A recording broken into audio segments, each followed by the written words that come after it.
மனசு ரொம்ப கஷ்டமாக இருக்குப்பா. இவ்வளோ நாளாக எதுவுமே தோணல, இப்போ ஒரு மாதிரியாக இருக்குப்பா.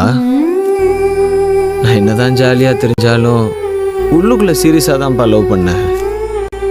இந்த மைனர் மேஜர்லாம் கல்யாணத்துக்கு மட்டும்தான், கலட்டி விடுறதுக்கு இல்லை போல்.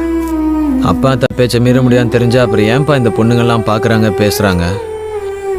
ஆரம்பத்திலே பேசாமல் போயிருந்தா நாங்கள் அடுத்த பிள்ளையை பார்த்துட்டு போயிட்டே இருந்திருப்போம்ல. எதுக்கு இந்த அவஸ்தையெல்லாம்? எனக்கு எதுவுமே கொடுத்து வைக்கலப்பா. சின்ன வயசுலேயே அம்மா விட்டு போயிடுச்சு.